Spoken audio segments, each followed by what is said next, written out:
Looking for the Colonel is the first novel we've dealt with on the Integral Stage author series. It's basically your standard split time track, semi-autobiographical, historical, globe-trotting, fantasy and jungle adventure, sci-fi travel log with a hint of erotica and a whole lot of philosophical speculation about the nature, mechanisms, and stages of human and spiritual maturation and the possible ontology of a multidimensional, multi-conscious cosmos. Joining us to discuss it is local Earth author Richard Druitt. Richard, hello. Hello. Good to see you. Why don't you tell us a bit about this book or series of books? And also, where can people get their hands on them? Yes. So basically, it's a trilogy of books, and the first book is this one here, which is on Yaje Nights, and very much inspired by my working with particular ayahuasqueros in, first of all, in Peru in the 80s, and then later on in Puerto Rico, and dealing with particular ayahuasqueros. And then based on that is the second book in the trilogy, The Dark Silence, which comes from a quote from William Burroughs, actually, but that's my time with a particular series of ayahuasqueros over 9 months. And then the book, Looking for the Colonel, which we're going to talk about today, is a novel. And so basically, these three books are kind of woven together, and you're going to see, if you do read the trilogy, you're going to see information, data, from the first two in the novel. That's one of the great things about novels, I think, that it gives you an opportunity to tie things together and go as far as you want to go, because you're not necessarily held captive by facts or, let's say, truth, although of course you may find truth there, which is why, in fact, it's called Looking for the Colonel. Because looking for the Colonel is a bit of a play on words. It's something inside yourself, but at the same time, it's a real life Colonel, which is Colonel Percy Fawcett, who was a British explorer who went missing in the 20s. And the hero of the book, if you like, is George Baxter, who goes off looking for him 50 years later. So that's set very much in the 70s. Whereas so it's an intermeshed series of travels in South America, one set in the 20s and the other in the 70s. So where can people buy this novel? And what was your inspiration for writing this specific volume? Well, you can get it actually in Amazon, Amazon Books. And if you go in there, you're going to see probably under my name, Richard Druitt. So it should come up. And the inspiration for writing it is basically tying together all sorts of loose strands, I suppose, in my own life. I love to keep diaries, and I've dipped into my own diaries a fair bit. So it's part autobiographical, but it's also part expanding on some interesting ideas that I've come across over the years. And so it deals with some interesting characters, some of who are fairly well known, who I had the fortune to spend time with, and some not so well known. As a guy with a, let's say, a big picture view of the cosmos, some multidimensionality going on, what do you think literature has that nonfiction can't really get across when it comes to conveying like rich philosophical and experiential concepts? I think one of the problems with writing factual books is you have to stick to the facts, and you have to reference everything. And most books written by academics are fairly cautious, and most books are, very sensitive about their readership, and maybe they don't take so many risks. even cutting edge books are careful not to go beyond certain parameters of non-fiction works, whereas a fiction work doesn't have any such parameters, especially since Lady Chatterley's Lover was published. You can pretty much go anywhere at all. And so I think, you can be much more playful with a work of fiction.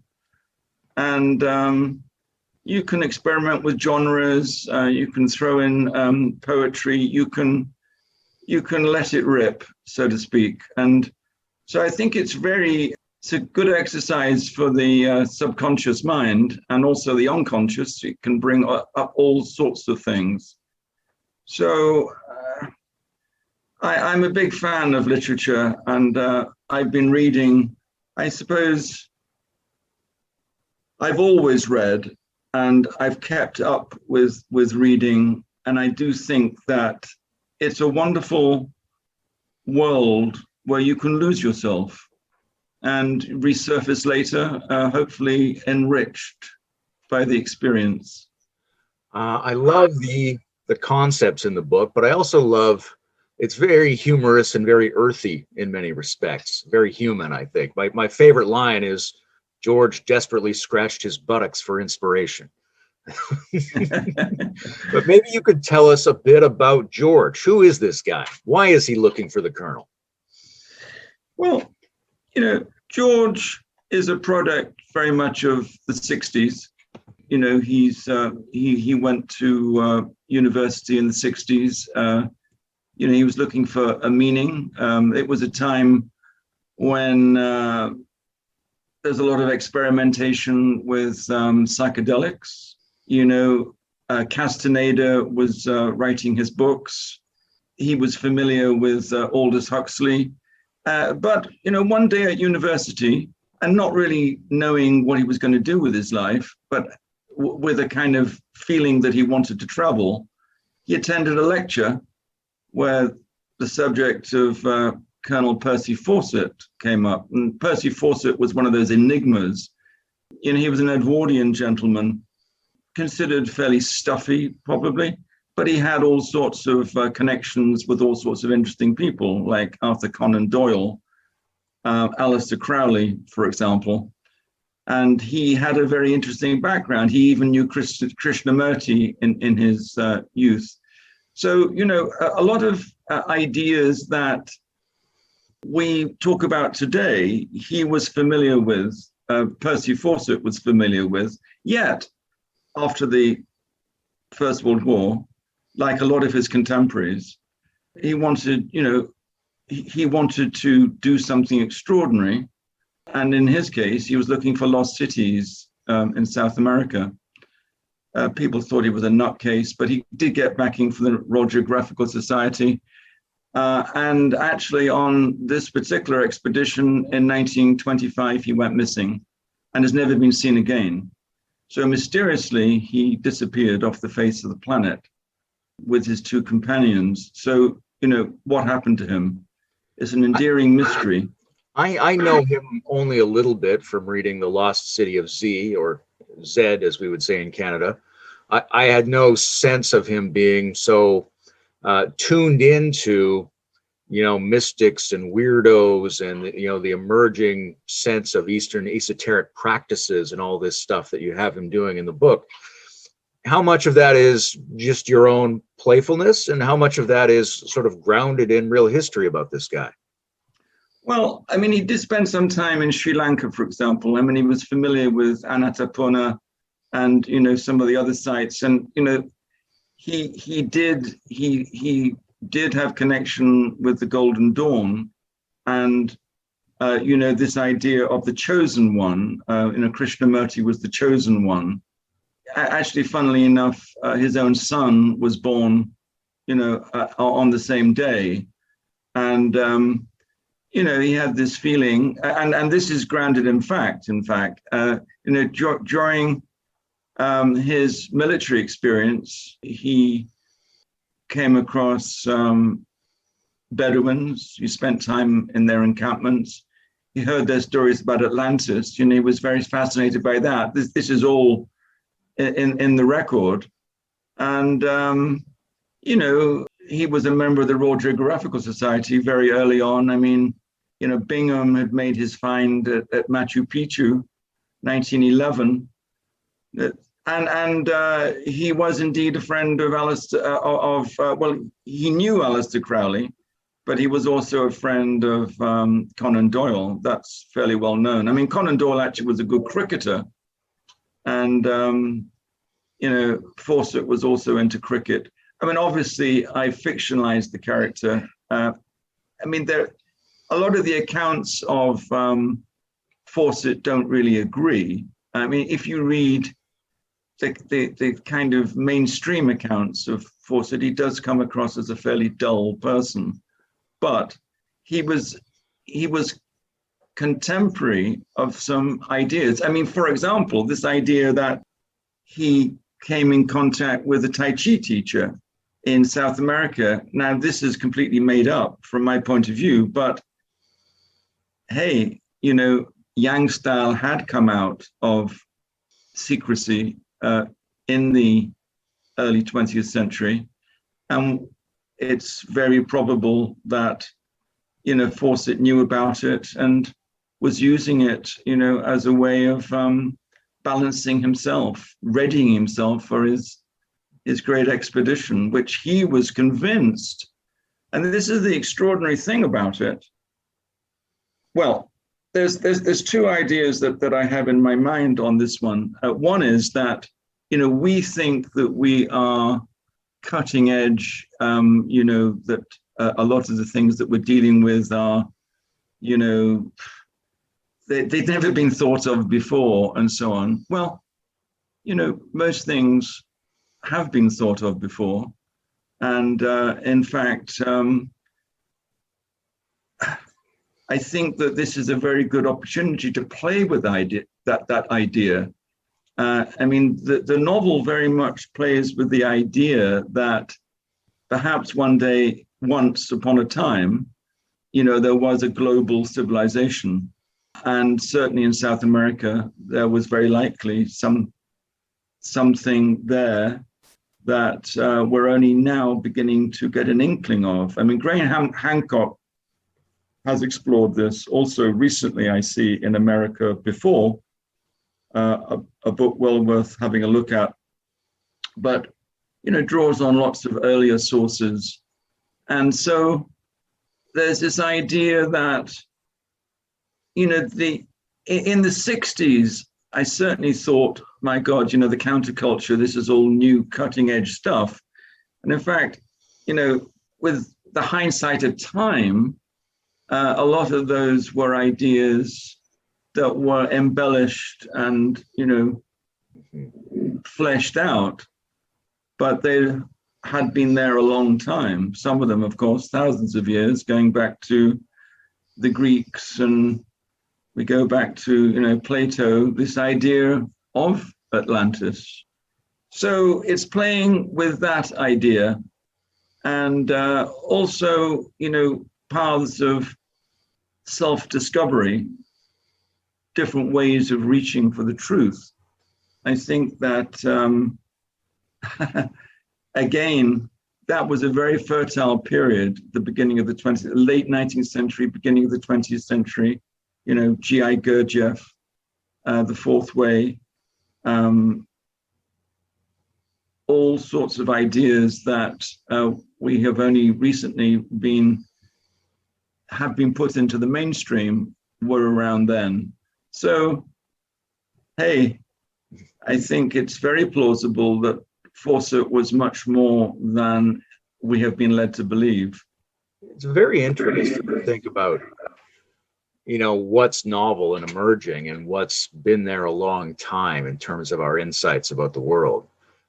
Because it seems like there must be some genuinely new things, but it also seems like we dramatically exaggerate that because we have a little tunnel vision on our own time period and we don't really understand what people were working on throughout the past. But one of the things that intrigues me about that is I think it's not so much about really doing new things as stabilizing the things from the past that have sort of come and gone, right? If we think about modern science and democracy and individualism, and that came and went several times throughout human history, but we never really locked it in until we had a printing press and lenses and things like that to back it up. So it may be that these things have been with us a long time, and what we need to do is not invent something dramatically new, but try to stabilize and ground the best things that have been with us. Yes, well, that's true, I think, and synthesize them in different ways. New syncretic forms of those things. I mean, actually, I've used the character in the book of essentially there's two timelines. There's the timeline of Fawcett in the 20s. There's the timeline of George Baxter in the 70s. But there's an interzone where people are tying things together. And I think that this, Lord Fitzwilliam, Montague Fitzwilliam, the custodian of Elflight, he's very much of that sort that you're talking about. He's a kind of time traveler trickster who has worked with Gnostics in the past. He's worked with magicians. I mean, he's worked with, he gives reference to Sir Francis Dashwood, perhaps, in his erotic club. Yet here he is navigating very well, giving actually quite perceptive opinions on fourth way groups or fifth way groups or sixth way groups. Ralph Stanton is another character who's in the interzone in the novel. I mean, he's a time traveler also. And he's based on a character called Paul Devereaux, who was an American researcher. He did a lot of work on stone circles in Britain, where I met him, in fact, inside a stone circle and became one of his dreamers. So there's this idea of traveling between and tying different ideas together. So I think that's true. I mean, whereas perhaps in a past where there wasn't so instant communication, then ideas may be plodded along much more by themselves. It's taken this techno age to maybe tie things together in a very integral way, of course. I mean, it's only now that we can maybe combine a coherent structure. I see that one of, Ken Wilber's statements, which I rather like, is that, experience is available to all, but structures have to be earned.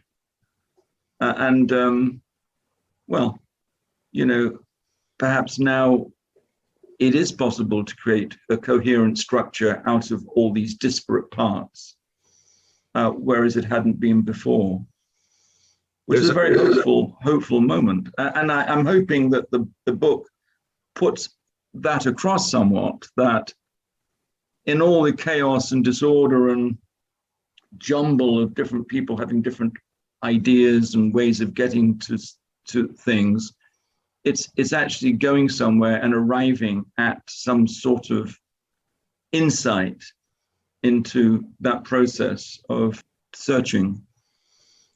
I think it's interesting. People will remember the description I gave at the beginning. This is clearly a multi-genre or genre transcending novel. And there's a kind of analogy between that and these characters that span dimensions and time frames, and also the art of syncretism and integration. Do you think it's important to do art in a multi-genre way in order to try to communicate, an integrative or syncretist view of reality?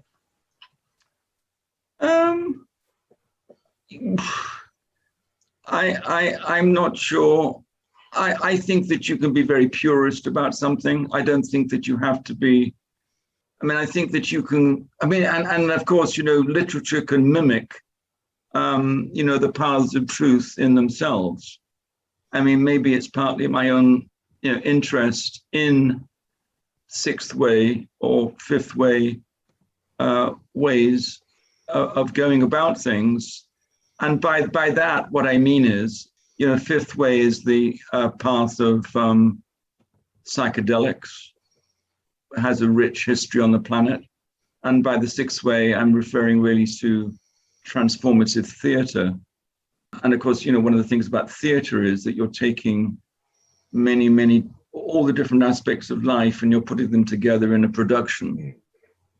But, if you go back to other ways of going about things, let's say yoga, single-mindedly, cultivate your yoga. I think that you can get to that same place, maybe in a slower way, though, and perhaps it takes longer to get there. I don't know. I don't know whether you'll ever get there actually at all anyway, but at least it seems more speeded up. You might get to a place where you can't tell the difference between being there and getting there. Perhaps. You mentioned Paul Devereaux, and I know that a number of these characters are based on real figures. Maybe you could give us a bit of a tour of which real people are encoded into this book. Well, yes. I mean, there's Paul Devereaux, who really inspires the character of Ralph Stanton. Now, of course, the Mackenzie brothers, Simon and his brother Victor Mackenzie. They're inspired by Terence and Dennis McKenna, who I did spend time with in the Amazon. And that's rather nice, the way you switch camera. I'm not able to do that. Just experimenting. I spent time with the McKennas in the early 80s. And so, I was able to spend time with Terence in mosquito nets and be entertained by his talks. And so partly that's a parody, but it's using some of his ideas, which I have an appreciation of his ideas. So that's certainly a big influence. Actually, Wade Davis is the inspiration for William Benson, because he was also on one of the expeditions that I organized in the Amazon.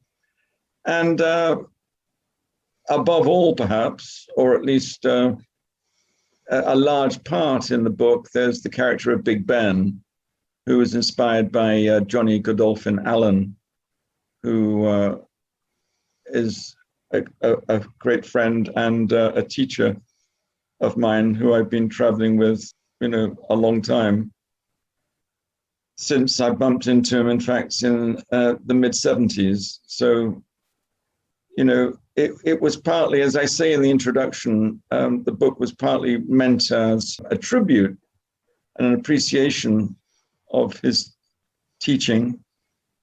But obviously, there's a certain amount of parody there as well. And this is one of the problems. This is why you have to put the disclaimer out that none of these characters are based on historical figures, because you don't know who you might offend. And there are other people in there who will recognize themselves. I think that a lot of novelists, are certainly inspired by, their own biography, the people that they've known. And wonderful opportunity to explore a lot of the ideas that you've come across and play with the people. I hope it's not getting back at people, because that certainly wasn't the intention. There's a certain resonance between like Johnny's thought and J.G. Bennett's thought and some of the streams that come down in the Gurdjieff work and integral thinking, right? Like before Ken Wilber, it almost, arguably J.G. Bennett had the most integrative general picture of the world that was being put forward. Oh, undoubtedly. Yeah. I mean, I went to Sherborne House, in Gloucestershire, and, Bennett was teaching there. And Johnny taught there as well, in fact. And you know, absolutely. I think that Bennett was trying to tie together a lot of things, and he didn't really call himself a fourth way. I mean, this is one of the points that I make in the novel, that, you know, one of the problems with isms and, you know, integralism, I mean, I don't know whether it is an ism, because, you know, perhaps it's a meta theory, because you know, it's a theory about the possible theories that there could be. But I think that Bennett's system was also very robust.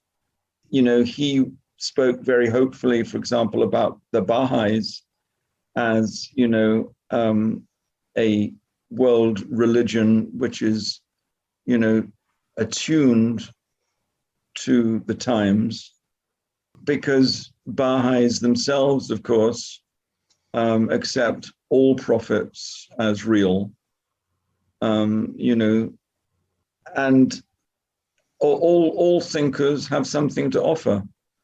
I think so. And of course, you know, Gurdjieff himself, I mean, you know, Gurdjieff drew a lot of his stuff. I mean, interesting to see that the Enneagram really is, the Enneagram seems to be a kind of Asian Christianity. And, you know, these monasteries on the Russian steppes, or, you know, the Mongolian or Tibetan plateaus, which were kind of keepers of old manuscripts and old ways of doing things. He took it upon himself to travel around the planet, meetings with remarkable men, you know, goes through that to a certain extent, and gathering ideas and putting them together in a workable system. So here's a dangerously endless question, but which novelists made you feel like you wanted to write, and who do you think's influenced your writing style? Wow.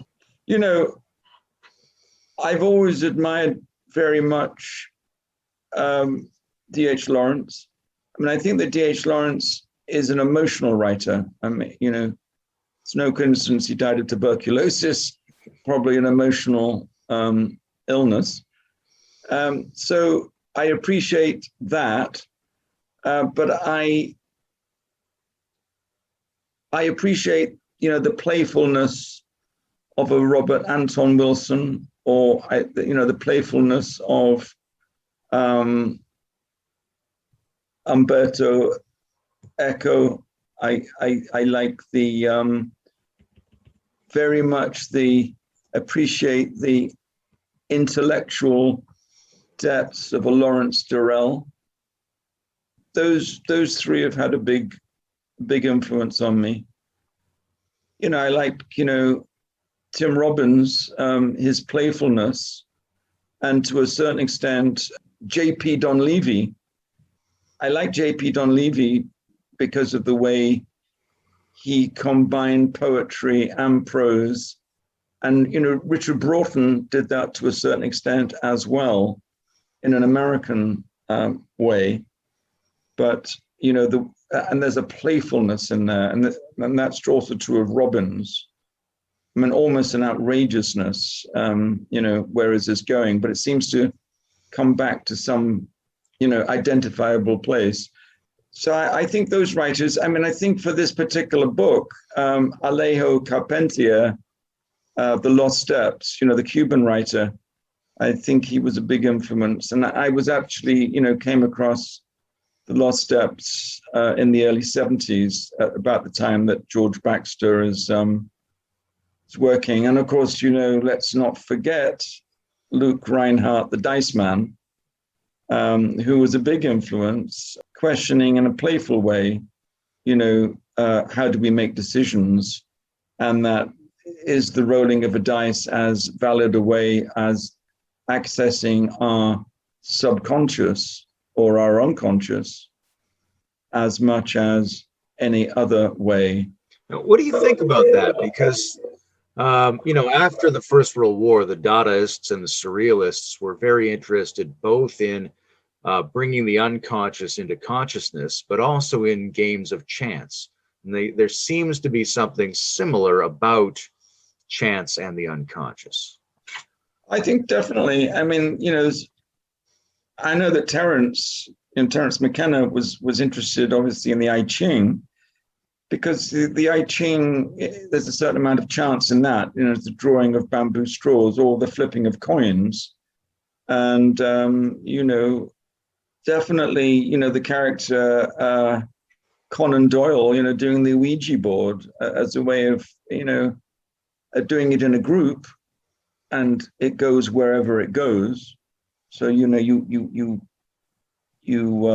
give way, you let the conscious controlling brain go and see where it might take you. I mean, I think you have to do that in a creative process.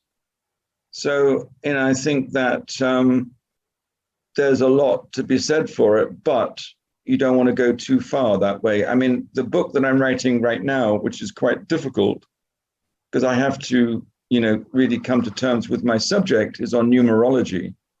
And, numerology is, and there are many systems of it I've discovered, but trying to make patterns out of what may seem formless. And of course, there is a psychological risk here. I mean, there's, apophenia is the tendency to make sense out of meaningless things. I mean, I make reference to the Latvian Radive, who's trying to make sense out of static or out of the way coffee grains are or tea leaves are. But, like many things, there is some truth in there, but it can be taken too far. So I think you have to know when to play those games and when not to play those games. I think if you just play those games, then you can end up like, the character in The Dice Man, who is now faced with the throw of the coin, and one of the choices is he's going to shoot himself or he's going to jump over a cliff. And I think you have to guard yourself against getting too carried away. Sure. But we do that all the time. I mean, looking up at the clouds and you see a boat sailing by, and then it makes you think about the associative mind clicks in. That can be, a very, very good avenue into some very creative things. But I think if you're always looking to the clouds for direction, that would be a mistake. Your protagonist, George, he tries to operate under the influence of chance a little bit. What do you think he gets from that? What do you think is, how do you think it operates as a developmental procedure to sort of make yourself obey something seemingly arbitrary? I think what he gets from it is, breaking out of his straitjacket of conditioning. I mean, I think, if you leave it up to George just to make the choices in his own life, well, he's very much, conditioned by his own conditioning. And, his education, his parents, his genes. I mean, Chinese medicine has this down very well and has a good insight into the makeup of the individual. And throwing a coin or a dice, it maybe helps you break that down. And also, if you've agreed the rules of the game, and one of the rules of the game is I'm not going to jump over a cliff, I'm not going to shoot myself. I mean, these are all choices, but I'm going to put down choices that George would not normally make. But I'll put down some choices. And another rule of the game is that I've agreed to abide by the roll of the dice. So and then George is going to have to run to catch up, and also wonder at what force in the universe has intervened, be it a divine force or be it, cosmic time travelers. He hasn't really formulated that yet, but of course, as he gets more into the experience, then perhaps he becomes more aware of those forces operating. There's a lot of ethnic interplay in the book. There's the British, the Americans, the Germans, the South American Indians. So I'm curious what you find interesting about cultural, racial, and ethnic interactions, but also whether you think we're, as a civilization, getting better at handling that stuff, or if in some ways we were better at it in Colonel Fawcett's time. Yeah, I think that certainly, this feeling, first of all, of alienation. I mean, one of the great things about being a stranger in a strange land is a very creative thing, because I think if you see, and in a way, it goes back to integral thinking, and perhaps it goes back to that point that it's good to live in an entirely different way than that which you're used to, in order to get to some truths about yourself, and also about the validity of that system. And I've certainly found that myself. I mean, I've been out of England, out of Britain, longer than I've been in Britain, exposed to a lot of different cultures. And this is probably why this is reflected in the book. I mean, I'm surrounded now by, a Latin culture. I live in Puerto Rico, very different way of thinking, yet a lot of similarities. And of course, today, because we're more global, because of technology, perhaps, that's more obvious truth. And it's more apparent because it's on display. We see how people of different cultures are actually thinking and what they're doing. And actually, they're not that different from each other.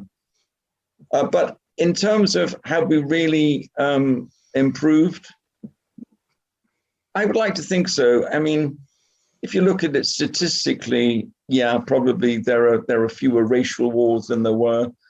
But maybe though racism is not so overt, maybe it's still we have racist tendencies. I mean, I come across it all the time. Being an alien, and of course they don't use that term now. They just banned the term alien in the United States. Now you're a non-citizen person, but it's the same thing. It gives you insights, certainly.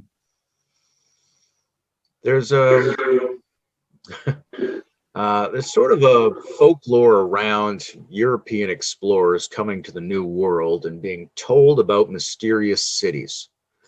And it seems like people either take those mysterious cities, wondrous cities, golden cities, as either lost physical cities or as complete fantasy and folklore, or maybe lies that the locals were telling to the explorers. But in this book, you seem to suggest that they might be of the same character as visitations to fairy cities in Europe, or to psychedelic visions, or access to some intermediary dimension. Yeah, that's an insight. Yeah. I mean, is Tien Nog, for example, or Shangri-La, are they mirages of something which does exist somewhere else? Are they stone tapes? Are they, some kind of playing of some, ancient memory which has come down?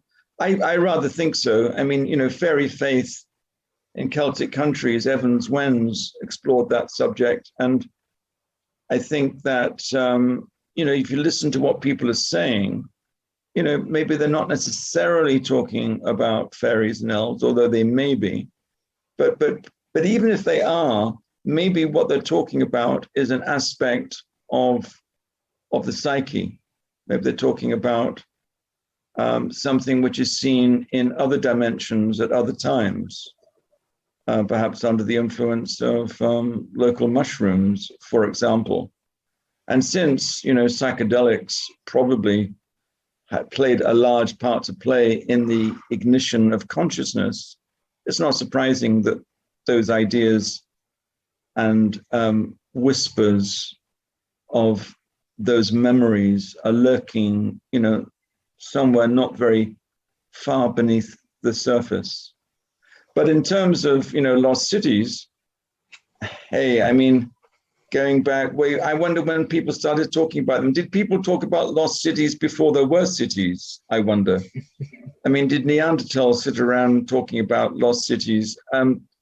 Doubtful, but certainly, Plato did talk about Atlantis, whatever it was. I mean, obviously, there's lots of different theories about it. But I'm very interested to see how now even mainstream archaeology seems to be coming to some understanding that things that maybe are very different from the way that they've been portrayed. It looks like in South America, there was a very vibrant culture in the Americas. I mean, some of it perhaps was Denisovan. I mean, maybe some of it, actually, there's traces of Australasian DNA in there, in the genetic markers. So, where did those people come from? Maybe not necessarily across the conventional Bering land bridge, maybe. And also, maybe the Amazon had a population of 3 to 5 million people in it. And maybe there was actually not an Amazon forest at all. It was more savanna-like. And those trees were consciously planted according to grids and ways of planting with, particular fruit trees in mind. If you look at the species in the Amazon rainforest, they're actually seem to be very selective, the species, and recur across large geographical zones. Of course, there are a lot of exceptions to that, but so maybe, yes, there were. And in one of my scenes in the book, Fawcett does enter one or two of those cities, one of them, in waking consciousness, and another in a hallucinogenic state. And it's not far from a possibility. Of course, those cities would not have been made of stone in the Amazon, but maybe made of mud, which have gone away. But if you, aerial photography seems to be showing mounds and walkways through the Amazon in many more areas than we would have previously thought, unless you were somebody like Fawcett, who seemed never to doubt his instincts on the matter. So yeah, echoes of the time before. I've always been fascinated by lost cities. And I mean, isn't there one that's now been recently discovered in Egypt? And I see that they're now talking about a very ancient one in South Africa as well. So I think that this is a golden age of archaeology. And I think that what we know now, we will discover that there is a heck of a lot that we have forgotten as a species. We'll be surprised by the amount of history that the future contains. Definitely. You mentioned altered states, and it made me think of your protagonist, George, undergoes a transformational experience and becomes known as Vine toward the end of the story. obviously a significant altered state and a significant developmental moment in his life, but he remains kind of agnostic about what actually happened. And I'm curious about whether his experience is based on an experience you had, but I'm also curious about whether you think it's important to not quite decide about these kinds of intense altered state experiences.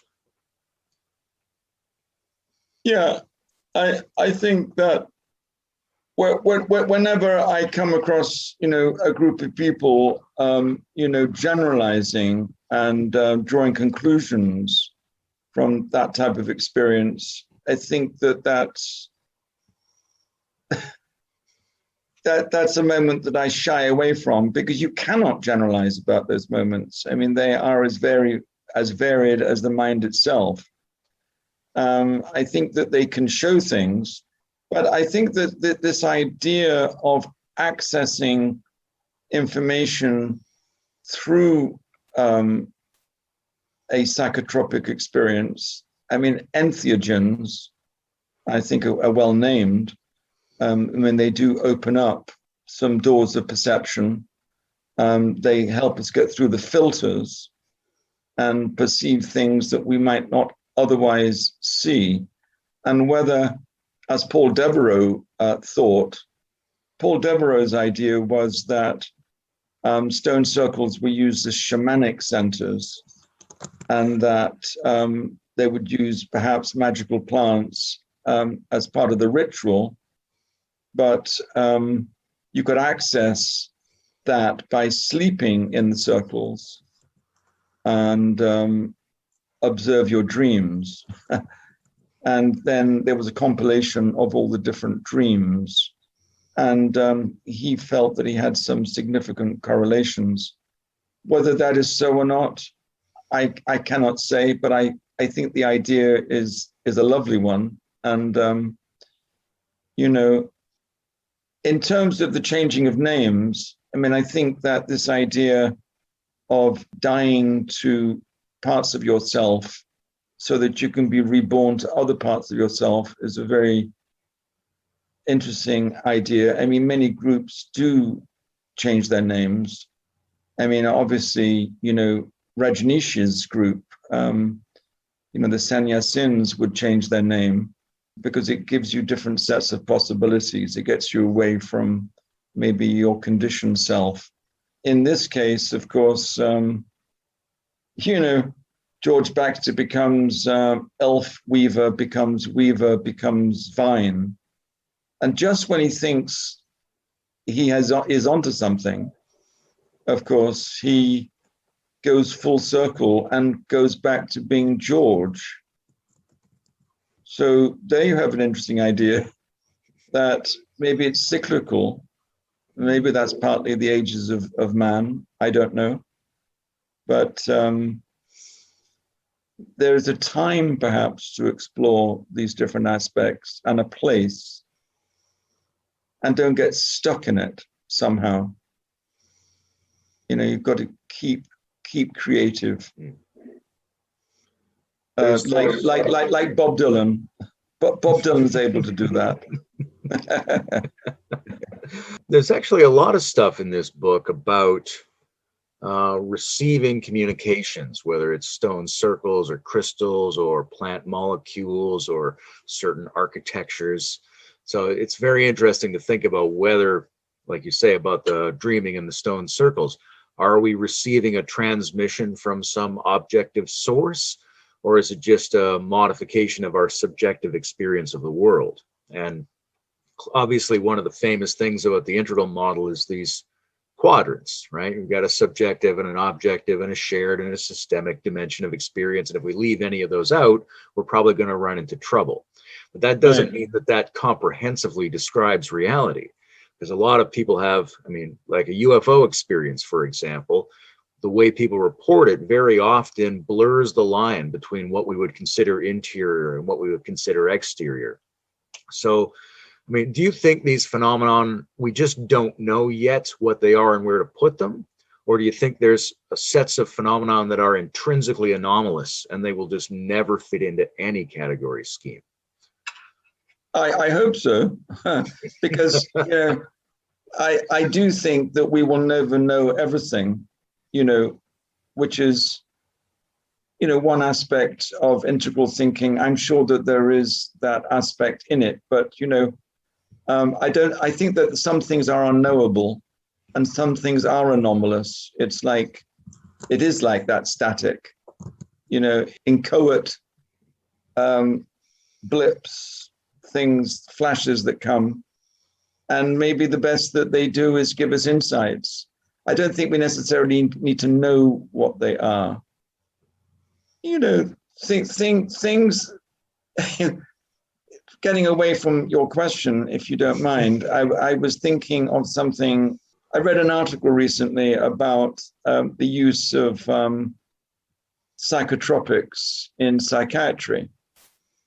And it's saying, it's a new way of using psychotropics. You could use them for, you're distracting me. You could use them in depression, depressive states that are will not be accessible by normal psychiatric methods or normal psychiatric drugs. Yet, in a very careful clinical setting, which are now licensed in parts of Britain, their psychedelics are being used as if this was a new idea. But I mean, I do recall, Leary's psychedelic Book of the Dead, and this is precisely the way that psychedelics were being used. And of course, the whole idea of ayahuasca groups, peyote groups, mushroom groups, they've been around for hundreds, probably thousands of years in therapeutic use of psychedelics. So somehow that aspect of it has been forgotten or ignored. And of course, there are some people who are exploring it. I mean, Dennis McKenna, in his present work, is doing that very much. And of course, there's a lot of other people who are too, and that's very nice.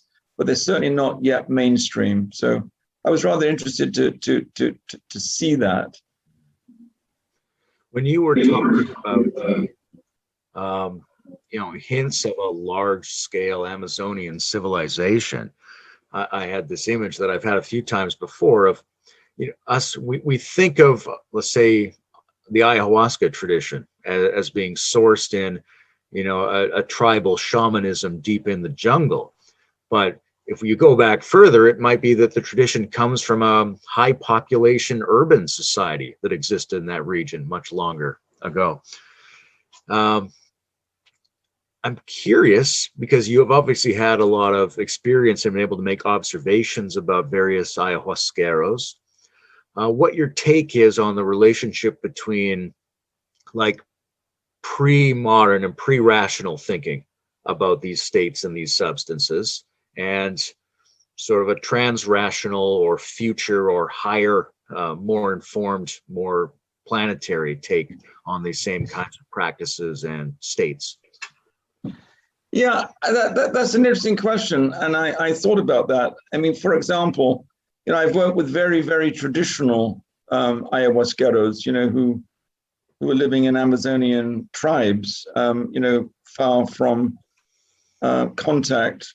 And if you drink ayahuasca with groups like that, are the visions that you see any different than if you drink with a more kind of hipster type ayahuasquero?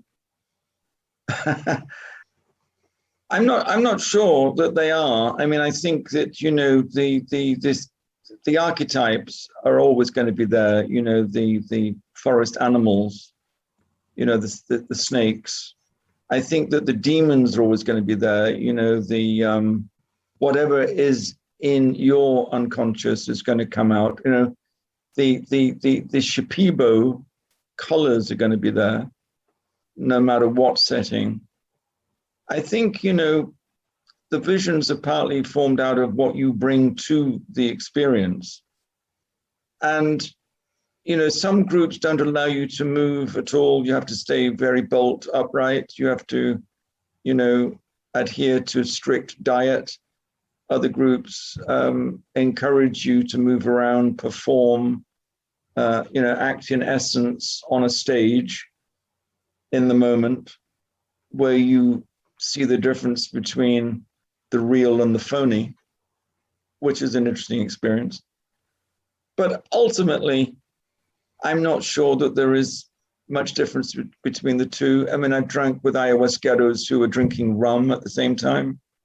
I don't think that that's particularly worse than any other approach, because after all, at the end of the day, once the light ignites, that's it. You're off on your experience. And now obviously set and setting is an important thing. I have my own preferences, but very difficult to say whether one is more correct than another. I don't think that it necessarily is. One of the criticisms that I come across with ayahuasca, for example, is, oh God, it tastes ghastly. And who would want to put themselves through that experience? Why not just synthesize the tryptamines in it and just, swallow a pill? But, I do think that the ritual, somehow the ceremony of it, the setting of it, there is an aspect of that which is the setting of your theater. And within that theater, a performance takes place.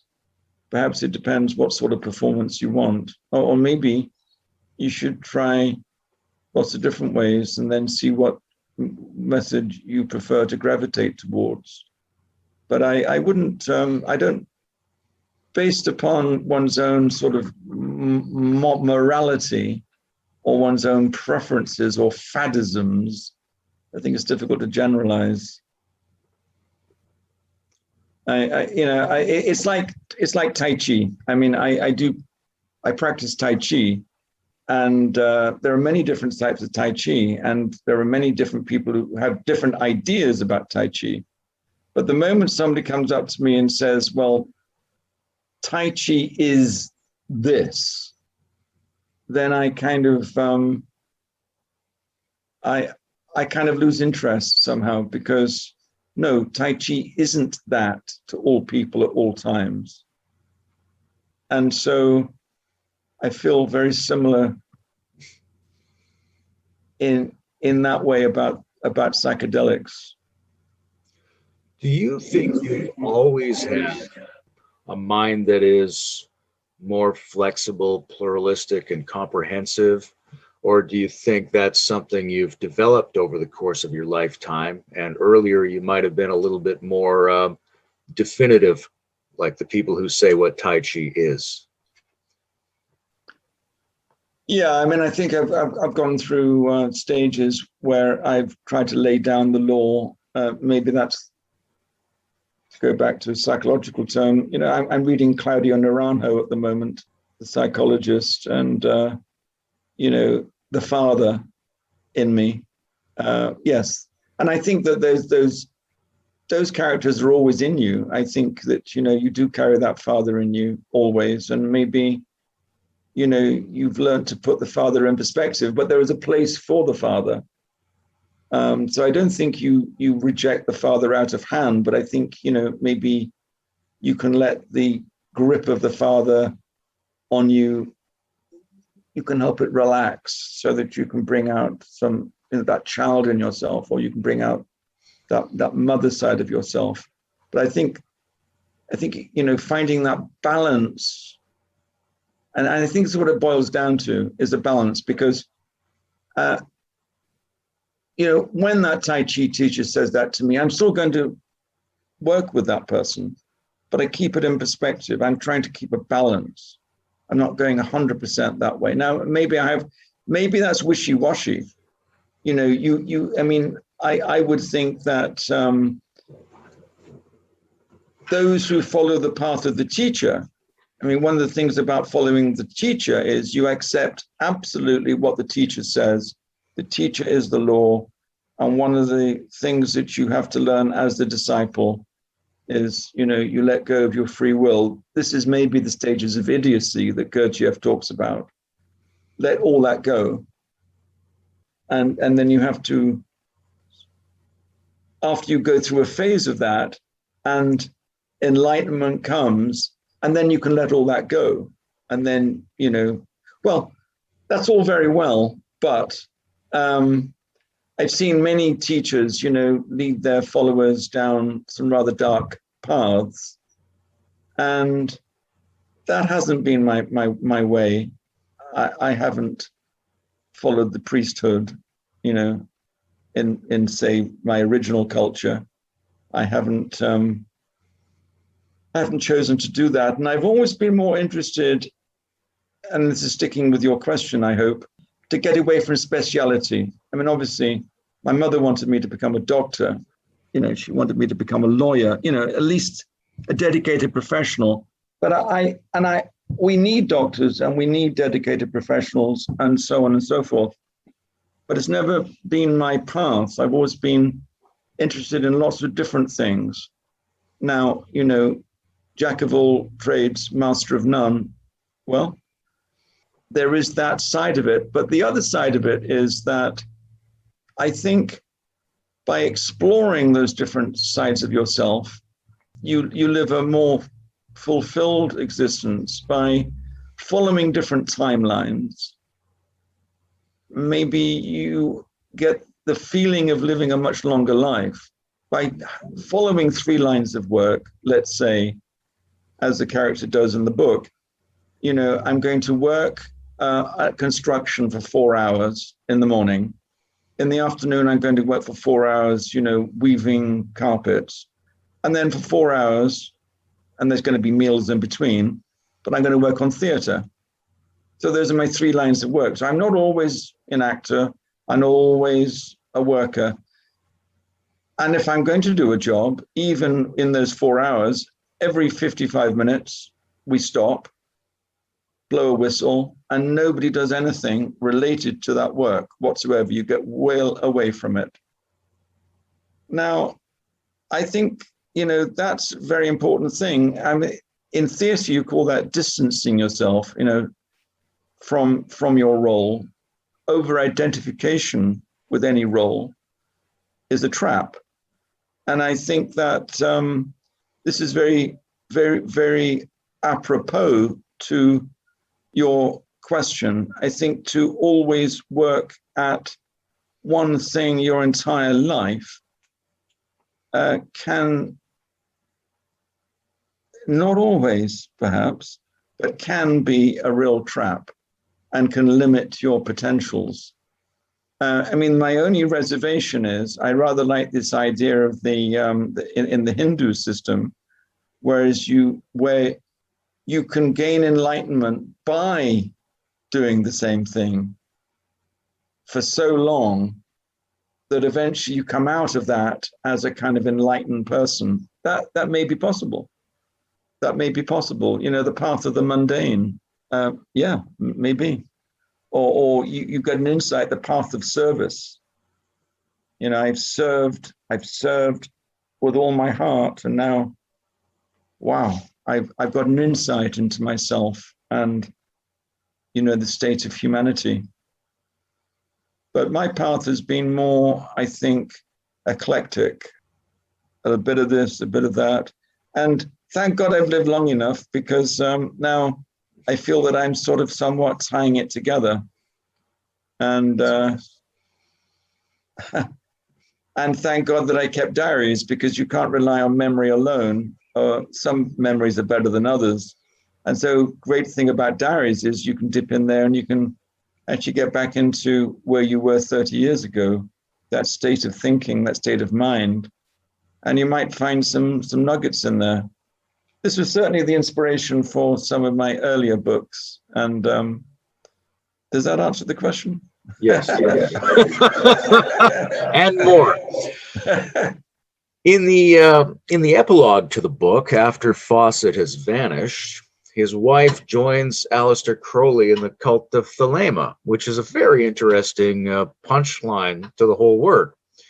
Now, Crowley's an intriguing character because on the one hand, he's a point of contact with the European esoteric tradition.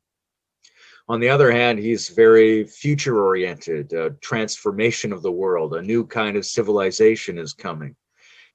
And I'm sure you must have been familiar with him for much of your life. What's your take now on him in general, maybe on European occultism and on, this do what thou wilt notion? How's your thinking on it changed over the years?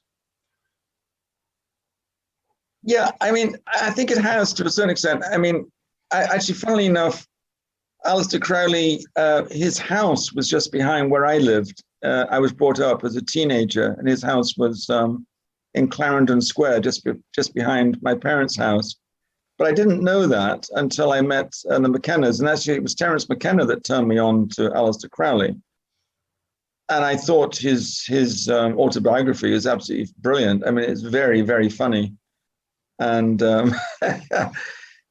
I think that my view of Crowley to begin with was he was a fairly extreme person and,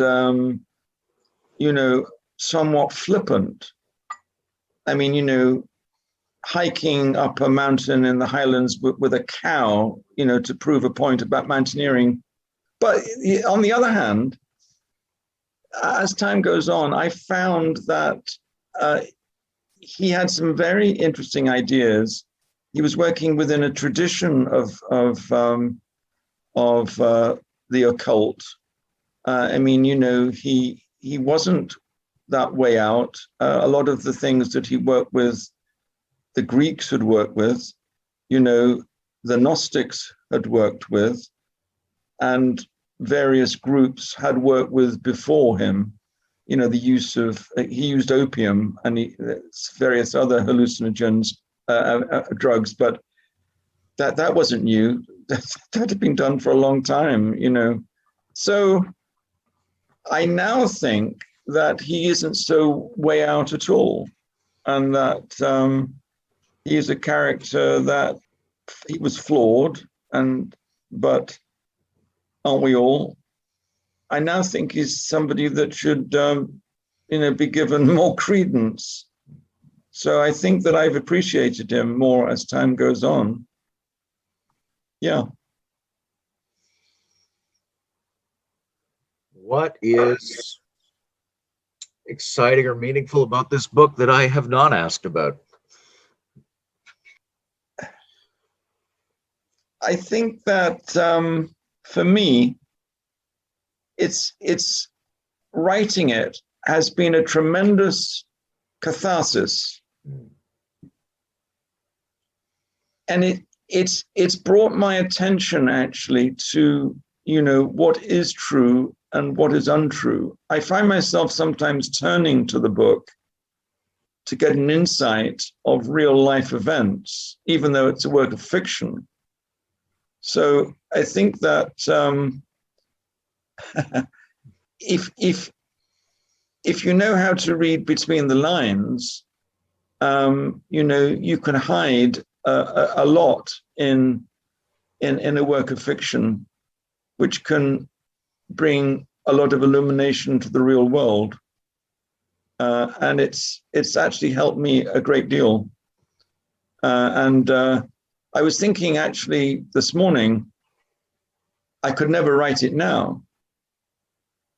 I mean, there are certain aspects of it which I would have dealt with differently, but it's good to have let it go, because I think only by letting it go, I can move on to other projects. And I think if you're always working with the same idea and you're reworking it, there'll never be an end to that, because you keep doing that until you drop dead. And you have to let it go like anything, so you can move on to other things. So you reach a stage where, well, this is completion of sorts. So I suppose for me, I completed a 7 in having written it. can let it go and then move on. So there's that aspect. And, since then I've published a children's book, Professor Ableweather, which was an exploration of an alter ego, which was great fun. And now I'm thinking of all these other projects. So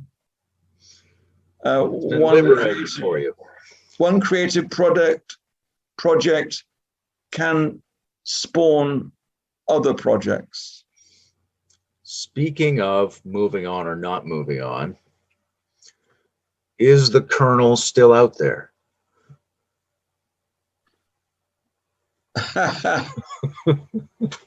Yeah, well, I was actually thinking this morning that an interesting story, and I may develop this, is the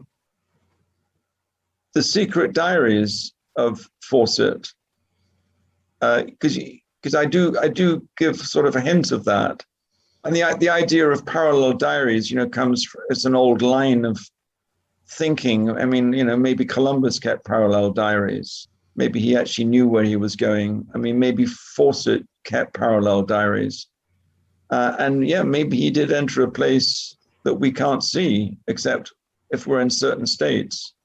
That is possible, because, let's say, the fifth world, or let's say the shamanic world, is able to create worlds that are maybe not, that they're transcendent of our normal, linear time barriers. It's gone beyond that. There are constructs somewhere in another space that we can't see. And I mean, hey, if you think about multiple universes, and it's not such a far-fetched idea. But I was thinking another interesting book would be Baron Fitz, Spigen, his book, because I don't really touch on him. He's the kind of the dark side. He's maybe the shadow side of Fawcett. It'd be interesting to go through his books. What happened to him, and did he die? Are they both somewhere having a conversation, smoking their cigars and pipes? People still talk about him. And there's a stately home in England which you can visit, which goes into it more. But yeah, and I hope that this book, has created maybe a little bit more flesh on the kernel. He is still out there.